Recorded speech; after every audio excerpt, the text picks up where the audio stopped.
Meu amigo e minha amiga, seja bem-vindo ao nosso canal. Se não for inscrito ainda no nosso canal, se inscreva, pois temos muitos conteúdos aqui de qualidade, de direito. E nos ajuda muito se você se inscrever, se você comentar e curtir os vídeos também. Hoje iremos começar um novo capítulo relacionado aos direitos sociais na Constituição Federal. Acompanhe a aula aí, não perca nem um pouquinho e boa aula!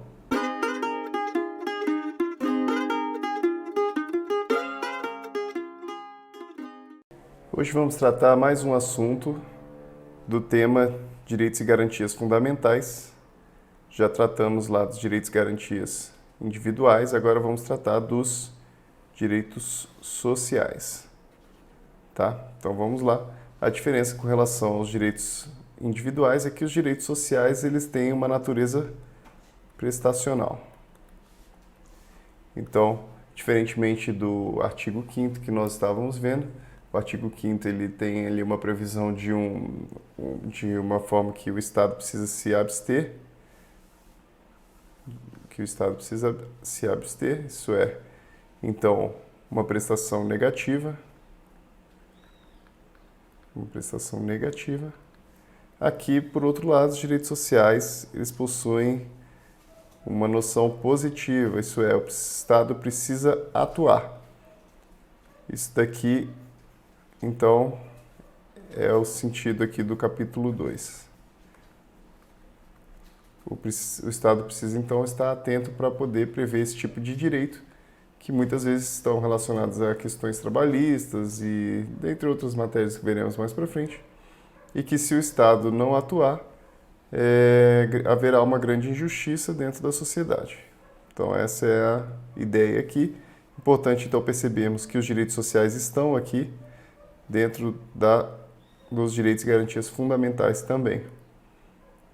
Artigo 6º são direitos sociais à educação, saúde, alimentação, trabalho, moradia, transporte, lazer, segurança, previdência social, proteção à maternidade e à infância, assistência aos desamparados, na forma dessa Constituição.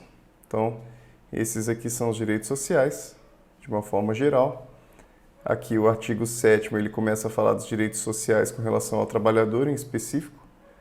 No entanto, todos esses aqui são direitos sociais. Então, educação, saúde, alimentação, trabalho, moradia, transporte e lazer, segurança, previdência social, proteção à maternidade e infância, assistência aos desamparados na forma dessa Constituição. Percebam então que todos são atuações do Estado em que ele precisa estar atuando de uma forma positiva. Então ele precisa trabalhar de alguma forma. Diferentemente do artigo 5º, que ele prevê a liberdade, ele significa um não fazer do Estado, aqui significa um fazer do Estado, de forma que ele precisa garantir tudo isso. São direitos dos trabalhadores urbanos e rurais. Vamos atentar aqui, então, existe uma equiparação com relação aos trabalhadores urbanos e rurais, além de outros que visem a melhoria de sua condição social. Então, temos aqui que o artigo 7º ele também não é exaustivo, isso é, ele não contempla todas as situações de direitos dos trabalhadores, é possível ampliar isso. Isso podemos abstrair dessa situação aqui que ele diz, além de outros que visem a melhoria de sua condição. Então, além do artigo 7º, temos então que é um rol exemplificativo. É um rol que ele enumera diversos direitos ali, mas ele não se exaure nesses direitos. Inciso 1º, relação de emprego protegido contra despedida arbitrária ou sem justa causa. Então, aqui a proteção do emprego. Então, o fato de despedir uma pessoa é necessário, então, que haja ali uma justa causa, em regra, né? Então, é uma proteção contra despedida arbitrária ou sem justa causa, nos termos de lei complementar. Atenção aqui, lei complementar, ele fala. Precisamos nos atentar aqui, pois ele não está falando de lei. Quando a Constituição diz lei, ela está querendo dizer lei ordinária. E quando ele trata a respeito de outra espécie de lei, ele vai dizer, precisa ser aqui, no caso, uma lei complementar. É importante saber diferenciar, pois a lei complementar ela exige um quórum diferenciado de aprovação pelo Congresso, tá? Então, vamos atentar aqui que quando ele diz lei complementar, é importante memorizarmos essas situações, pois ele não está cobrando a lei ordinária. Que preverá a indenização compensatória. Então, existe ali, então, uma indenização quando essa despedida ela ocorre sem justa causa, dentre outros direitos. Seguro-desemprego em caso de desemprego involuntário, naquela situação então que o empregado não queria sair do emprego, no entanto ele acaba sendo despedido, em razão disso ele possui esse direito ao seguro-desemprego, então uma previsão constitucional. Fundo de Garantia do Tempo de Serviço, é o FGTS, também então previsto constitucionalmente. Salário mínimo, fixado em lei, nacionalmente unificado, então não existe mais aquela hipótese de salário mínimo para cada estado, salário mínimo para cada região, ele é nacional, capaz de atender às suas necessidades vitais básicas e as de sua família, como moradia, alimentação, educação, saúde, lazer, vestuário, higiene, transporte e previdência social, com reajustes periódicos. Importante então aqui, reajustes periódicos para o salário mínimo, que lhe preservem o poder aquisitivo. Temos aqui, então, uma previsão de um reajuste que precisa ser um reajuste real. Então, não meramente um reajuste nominal, tá? Não basta, então, que haja ali um aumento que seja simplesmente abaixo da inflação, porque senão a inflação ela acaba corroendo o salário mínimo. Então, aqui diz que ele precisa preservar o poder aquisitivo. Sendo vedada, aqui também uma situação importante, sendo vedada sua vinculação para qualquer fim. Essa situação ela é relevante, pois se tivéssemos o salário mínimo vinculado a situações com relação a, por exemplo, se a lei vinculasse o salário mínimo para algum tipo de benefício, com relação a algum tipo de indenização ou qualquer coisa, no momento que aumentasse o salário mínimo, haveria um aumento em uma escala muito grande dentro do país. Então, acabaria gerando uma situação inflacionária muito grande. Então, em razão disso, o salário mínimo ele não pode ser vinculado para qualquer fim, a não ser que já exista uma previsão ali constitucional com relação à vinculação do salário mínimo. A não ser nesse motivo, nessa situação, o salário mínimo ele não pode ser vinculado. Piso salarial proporcional. Então, previsto aqui um piso salarial proporcional à extensão e complexidade do trabalho. Então, estabelece ali um mínimo que uma categoria profissional deve receber e isso deve ser respeitado. Irredutibilidade do salário, salvo disposto em convenção ou acordo coletivo. Muito importante, então, aqui o salário ele não pode ser reduzido, a não ser que seja feito uma convenção ou um acordo coletivo. Tá? São as negociações aqui trabalhistas, são as negociações que são feitas entre sindicatos ou feitas entre empresas e sindicatos. Então, vamos atentar que o salário, em regra, ele é irredutível, no entanto, existem, sim, possibilidades de redução do salário, que são essas feitas por convenção ou acordo coletivo. Atenção aqui que ele não diz que é possível a redução do salário por meio de acordo individual. Sétimo, garantia de salário nunca inferior ao mínimo para os que percebem remuneração variável. Então, para aqueles que recebem essa remuneração variável, o mínimo deve ser esse salário, o salário mínimo. 13º, com base na remuneração integral ou no valor da aposentadoria. Então, esse direito ao 13º. Remuneração do trabalho noturno superior à do diurno. Então, se a pessoa trabalha à noite, ela recebe mais do que durante o dia. Proteção do salário na forma da lei, constituindo crime sua retenção dolosa. Não é possível, então, que o patrão retém ali o salário da pessoa, se constitui um crime. Participação nos lucros ou resultados desvinculada da remuneração. Então, além da remuneração, existe esse direito à participação nos lucros ou resultados e, excepcionalmente, participação na gestão da empresa. Atenção aqui que ele diz que é conforme definido em lei. Então, essa situação aqui de participação nos lucros e participação na gestão da empresa, ela deve ser definida em lei. Tá bom? Então, tome muito cuidado. É necessário que haja uma lei aqui, uma lei ordinária, para prever esse tipo de situação e prever como irá funcionar essa participação. Salário família pago em razão do dependente do trabalhador de baixa renda. Então, primeiro que ele não é pago para o trabalhador em si, ele é em razão do dependente.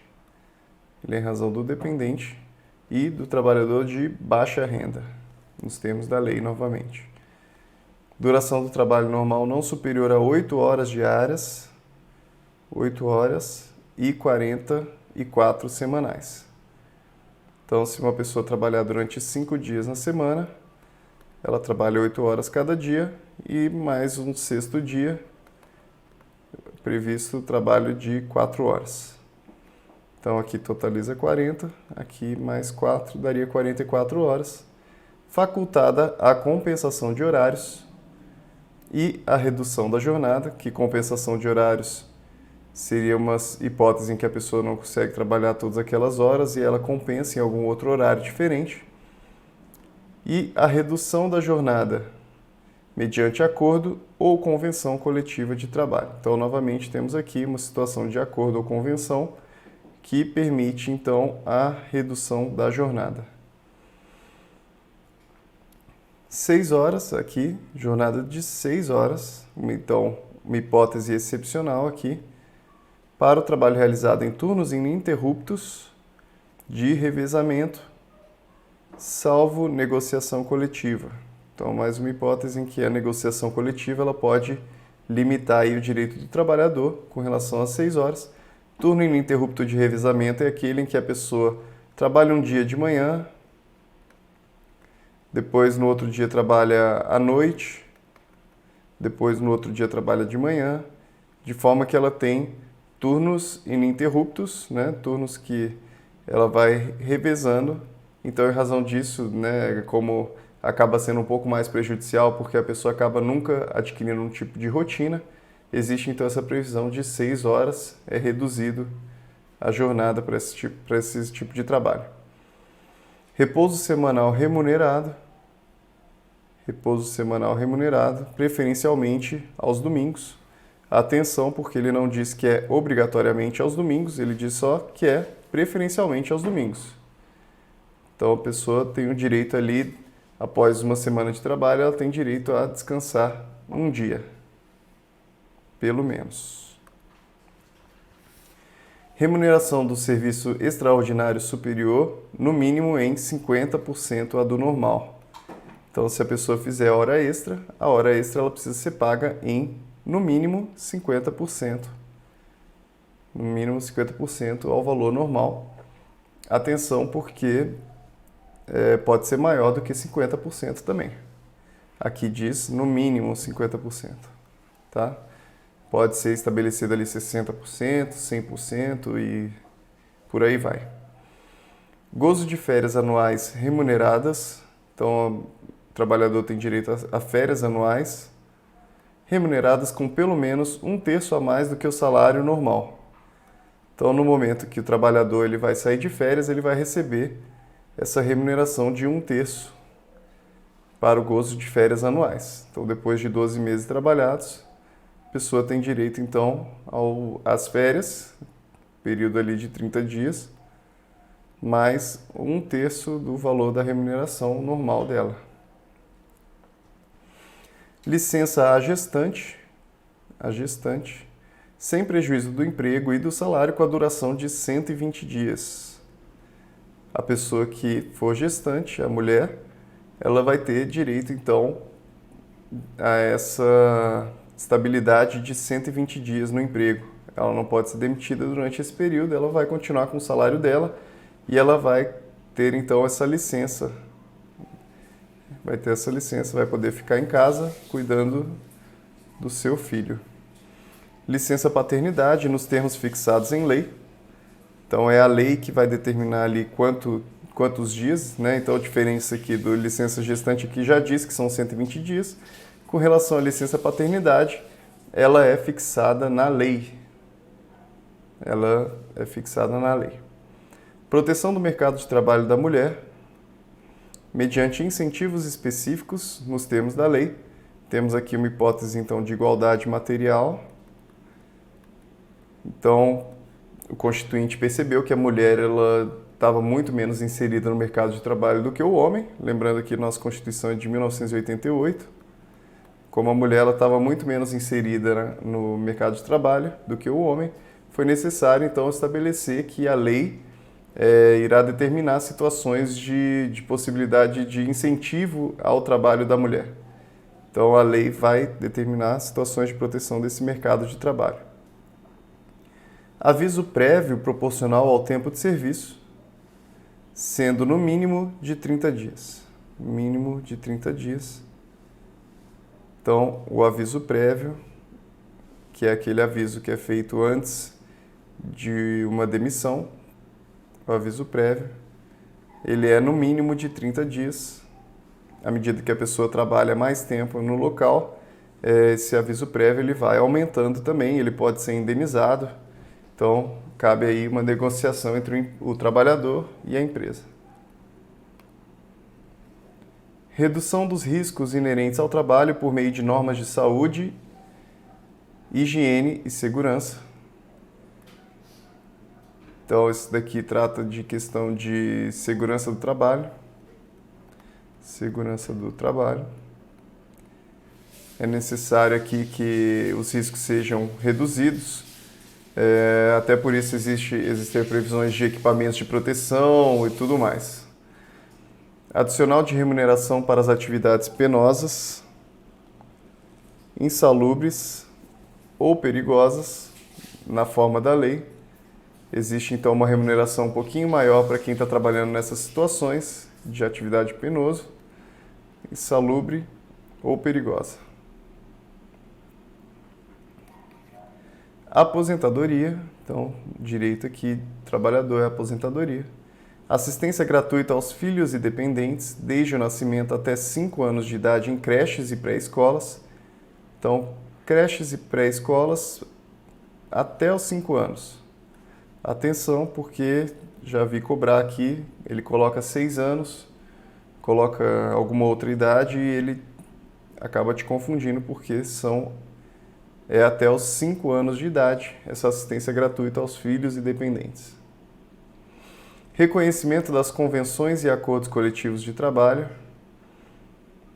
As convenções e acordos coletivos de trabalho, esse daqui é um direito que os sindicatos eles brigaram muito, então existe esse reconhecimento aqui desses acordos. Eles funcionam como se fosse lei entre as partes. Proteção em face da automação, na forma da lei. Então, a automação é esse processo de mecanização, esse processo de transição entre pessoas para máquinas. Então, é necessário que haja uma proteção com relação ao trabalhador para que eles não sejam substituídos cada vez mais pelas máquinas. No entanto, deve existir uma proteção de acordo com a lei. É necessário, então, que a lei preveja como isso funciona. Seguro contra acidentes de trabalho. Seguro contra acidentes de trabalho. A cargo do empregador. Então, atenção, cargo do empregador. Aqui faz sentido, pois já que é o empregador que possivelmente coloca o empregado em risco, já a própria atividade coloca o empregado em risco, então é necessário que esse seguro ele esteja a cargo do trabalhador, do empregador, desculpe. Então, seguro contra acidentes de trabalho, sem excluir a indenização a que está obrigado quando incorrer em dolo ou culpa. Então, se o empregador ele estiver em uma situação de dolo ou culpa, se ele estiver nessa situação, ele, além desse seguro contra acidente de trabalho, ele ainda vai ter que pagar uma indenização ao trabalhador, tá bom? Ficamos por aqui então na aula de hoje. Inscreva-se no nosso canal e continue acompanhando as nossas aulas, que temos muito material pela frente. Obrigado!